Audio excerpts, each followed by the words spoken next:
One of the best aspects of a great MGO is to be curious. Curiosity leads to understanding who the donor really is. This leads to building authentic relationships with your donors. In today's podcast, Richard and I go through a list of 15 questions you can ask your donor that will help take your relationship with your donor deeper. We also discuss what each question can reveal that will help you bring more joy to your donor. Welcome to the Nothing But Major Gifts podcast from Veritas Group, featuring Richard Perry and Jeff Schreifels.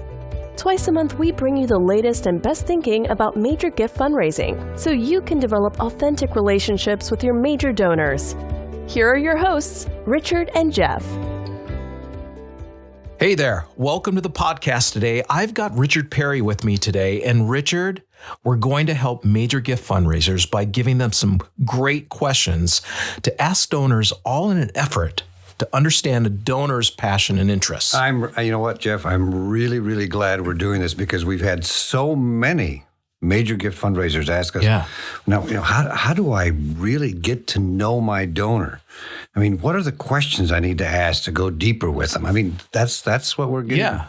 So that's why we thought, hey, let's do a podcast on this and start talking about some of these questions, which we've accumulated over the years as some of the best questions to really find out who your donor is, because that's ultimately what you're trying to do. You want to understand your donor's passion and interests so that you can match that up with all the great programs and projects you have and inspire them to invest in them. So we ought to just stop on that point because that's the objective. I mean, right there. It is. It's not to get the money, which is a result of doing all of this. Right. That's a result. It's not the objective. The objective is to match those passions and interests to the needs of the organization and by extension, the needs of society. And not only are you going to find out their passion and interests, but you're going to find out who they really are as a person. And the donor's going to know over time that you know them. The donor wants to be known. Yep. And so you're cultivating and stewarding these donors over a long period of time, hopefully. And everything you find out through these questions is going to help you do that well. Well, you know what's interesting about that being known thing, Jeff? I mean, we were at dinner last night, and it was very interesting that in fact, you said to me, he says, this person is always just talking about themselves. Mm-hmm. They don't actually know me. Yeah. We all want to be known as individuals. We want to be known. And not just sitting with someone yapping about themselves all the time. And it is funny. We were talking in that same conversation how I said, this seems to be the most common thing. People just want to talk about themselves, but they don't want to know anything about you. Yeah. Or about another person. So one of the deepest things in a human being is to be known. Yeah. And so if you get nothing else out of this podcast, know that your donor, your caseload donor, wants to be known. Exactly. And actually, if you can know them, that's you're way down the line in terms of having a successful relationship with them. Because you're going to gain their trust. Exactly. And that is what you're trying to do. Yeah, exactly. Yeah. All right. Well, let's get into these questions. There's 15 of them. So number one, here's the first question. You're asking this of the donor. Hey, you've been giving X amount over the last X number of years. This has been very generous. What is it that we're specifically doing that you get excited about? So there's a couple of things that are really interesting about that question. What are we specifically doing that you're excited about? And why are you excited? Yeah. Those are the two things. Because that's going to reveal to you, okay, you're really interested in that, and why? Well, there's so many managers that we've talked to and authority figures, they say, well, you don't need to know specifics like that. I mean, come on, Jeff. What you need to know is that they just love the organization. No, there's something specific that they're interested in. So that's important to figure that out. All right. Next question. You've been giving to this particular program, so whatever program that is, of ours for many years. Why are you so passionate about that? Yeah. I mean, it's the same kind of thing as the first question, but why are you passionate? So, for instance, I remember the story, and I've told it many times, of the very, very kind of conservative, very tight, closed accountant who broke down at the rescue mission when he met the drug addict. Yeah. That the MGO had set that meeting up. Yeah. He met the drug addict. Why was he passionate and interested in the drug addict? Because his own son had taken his life, had overdosed on drugs 8 months earlier. Yeah. And had trouble with drugs. And so he was trying to redeem the situation. That's why he was passionate. That was the driver. Yeah. Now, you've got to uncover these things as you're going along. What's the donor interested in? So here's another question. You give to many charities. Why is ours so important to you? I mean, to get that knowledge is great. It's great. Yeah. Because then you might say, or the donor could say, well, because of XYZ, I love you most. Or, well, you guys are down my list, and here's why. And here's why I give it to these other charities because of XYZ. So well, you find out a whole and oftentimes that being down the list is about how you're treating them, not as much as to like they love them, the other charities, more than you. Right. You're just not as attentive. Yep. How about this one? When you give to our organization, what is your hope and expectation of that gift? Oh, that's a big one, isn't it? That's a huge one. Yeah. You want a donor to be able to voice that. Well, I expect this and this and this. So you have that information, but then you can go, I'm going to go above and beyond that, because you always want to exceed an expectation of a donor. Yeah. And a donor is likely to say, well, I mean, generally they're going to say, I really have an expectation that my giving is going to make a difference. So if you're not telling them that they made a difference, you're going to actually not meet their expectation. But how many donors actually have an MGO say that to them? Oh, I know. The donors we've talked to, they've never had that kind of conversation. I know. I mean, that would be surprising to me if I gave a gift to somebody and they said, now, Richard, what do you want to get out of this? Yeah. I mean, I wouldn't say it that way. No, but I mean, as a donor, you do expect some kind of payback. So those might be harsh and commercial words, right? But you want some kind of return from that gift. If nothing more than you want to see something good done, or you want to be valued as well as a donor. I mean, So those are. Here's another one. At what point in your life did your personal philanthropy become important to you? And what do you want to accomplish with it? And has it changed over the years? Yeah, that's such a great question, because then the donor then reveals to you their history. I grew up in a wealthy family, or I started obtaining wealth as I grew in my business, and I knew I had to do something with it. But you get that story, and that's what's so important. Yes. And then you can see if they'll tell you their progression. Well, I started out, I was just giving here and there, and then I realized, hey, this is what I'm really passionate about, and that's why I give to you. Exactly. And so that's very important to know that good stuff. How about this one? Yeah. What is your preference in how I communicate with you? That's big, because that's something we don't listen to, I feel. And we don't ask. No. So I'm just going to add you to direct mail, and then that's it. Or I'm going to visit you all the time, and the donor does not want you to visit. And that's why you want to find out, well, how do they best like to be communicated? Well, email. Well, that's perfect to know. Yeah. Or like we experienced several weeks ago, the donor that just preferred to communicate via text. Yes. Text. And that donor's texting at like a little after midnight. Yeah. Now, so that whole story is so intriguing to me, Jeff, because A, what's the communication preference? It's not face-to-face. Right. It's not the phone. It's not email. It's text. So that's the first thing. Second thing is the guy's texting a little after midnight. Yeah. So what is that? I mean, the MGOs texting back, and they're talking back and forth. And then the whole thing results in a $200,000 gift via text. Yeah. So here's an example of a meaningful connection, obviously. Yeah. Through text, not a face-to-face visit, but a meaningful connection nonetheless, right, resulting in a $200,000 gift. That's why we're so not into this whole metric. Well, you got to do face-to-face. They got to be 25 a month, and it's ridiculous. It's ridiculous. And so it's very important to be asking that question. What's your preference and how do I communicate with you? Here's another one that fits into this is how would you best like updates on the impact of your giving? Wow. Is having through our organization. So that's just gold if you can find that out, because as you know, if you want to do well, you'll do what they say, but then you'll want to exceed all of that. Yeah, this whole thing about giving the updates on impact and how often, what level of detail do you want to have? Yeah. I mean, it's important to ask that question. Here's one. You've been interested in our program for many years, and you've given generously toward that.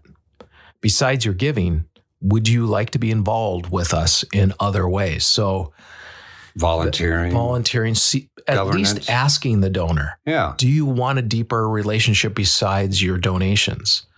Do you want, how would you like to be involved? Many times we don't ask donors that at all. It's a big one. Here's another question. Over the years, how have you felt about the relationship with our organization? Is there anything that you would change? What could we improve upon? So, I mean, this is such a critical question, Jeff, because how many people, how many MGOs or how many organizations are actually asking? They're not. The whole customer service, donor service question. Right. They're not.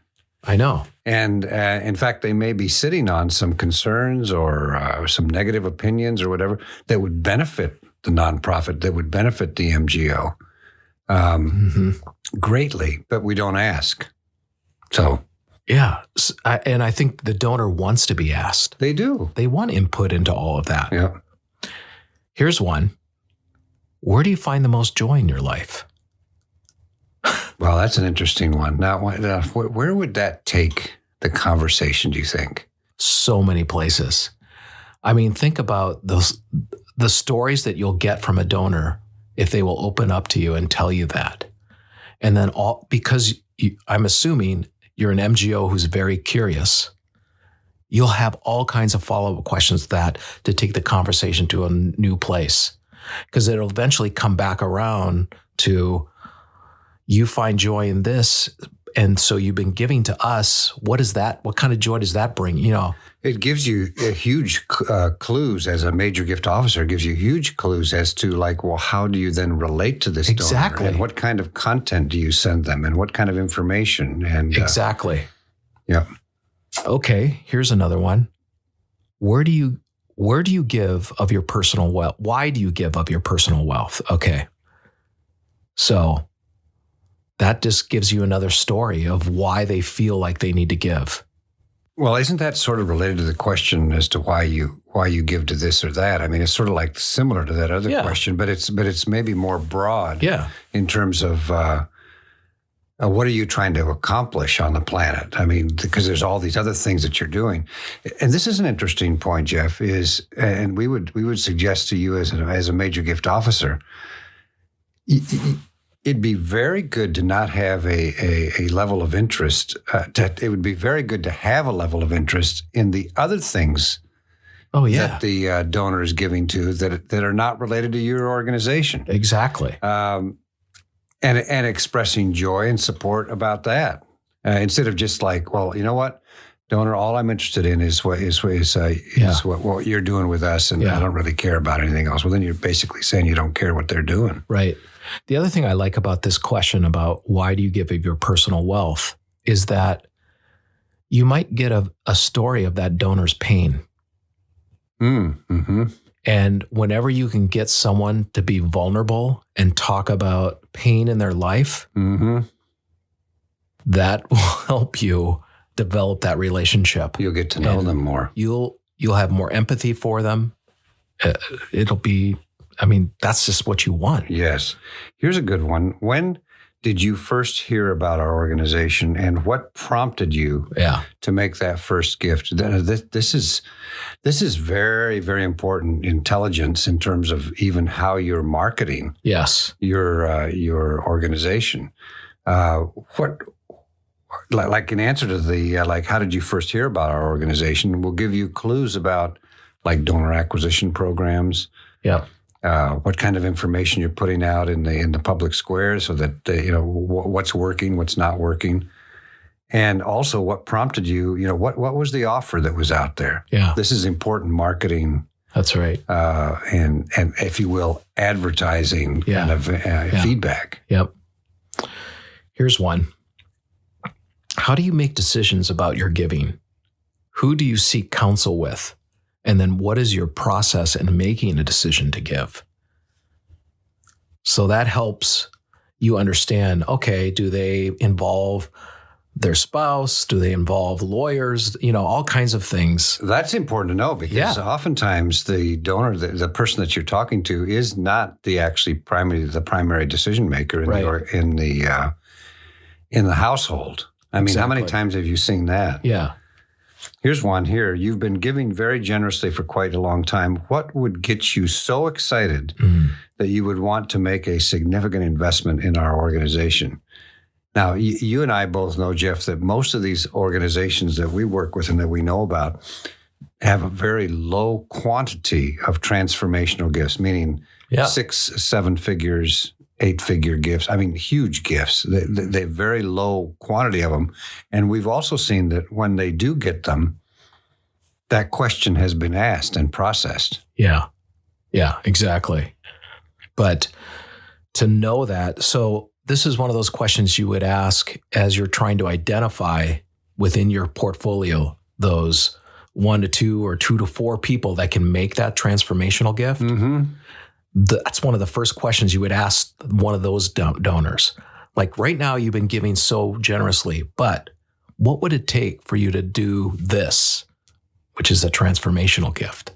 That's and we've had experience with people actually answering that question. I mean, they basically say, well, if you had, and they basically prescribe, if you do all these things, then I could do that. Exactly. So that's a very important question. And then the last question. Last question is this, and I think this is good. Tell me about the best experience you had giving a gift and what made it so good for you. Mm-hmm. I mean, that then gives you all kinds of clues for what the donor expects, why them giving, why it was so good, and the experience, so that you can do better. Well, like what happened in the receiving process, what happened in the thank you process, what happened in the follow-up process, what happened in the reporting back process. That's all like important information to get. Yeah, it is. I mean, I remember your story of the oil man in Texas who had such a bad experience in one situation. Yeah. And he had a lot of wealth. And then he had a really good experience in terms of how he was treated, which caused him to give millions and millions and millions of dollars. It's amazing. I mean, the switch from one to the other was just unbelievable. And it just had to do with treatment. Yeah, I kept thinking as he was telling me the story, gosh, if I were a director of development for a nonprofit, this would be the best information I could get. Exactly. Here's a donor telling me how he wants to be treated, and how he doesn't want to be treated. I mean, it's critical. That's what stuff. You want. I know, exactly. Well, these are those 15 questions. And you know what? If you are wondering, like, gosh, what was that question number 8? This actually was a great blog post that was we did. Uh-huh. So you can go to veritasgroup.com and click on the blog link and you can type in 15 questions to go deeper. Just all that, and you'll get this blog post and it'll have a list by list. And we also want to offer you a free white paper as well. And you can go to veritasgroup.com, hit on the download link, and the white paper is called How to Get Meetings with Donors. Yeah, it's a great white paper. Once you get the meeting, then you can start asking these these 15 questions. So thank you for joining us on the podcast, and we'll see you next time. Thanks. Thank you for joining us for the Nothing But Major Gifts podcast from Veritas Group. Richard and Jeff also write an ongoing blog that you can subscribe to for free at veritasgroup.com. Please join us again next time.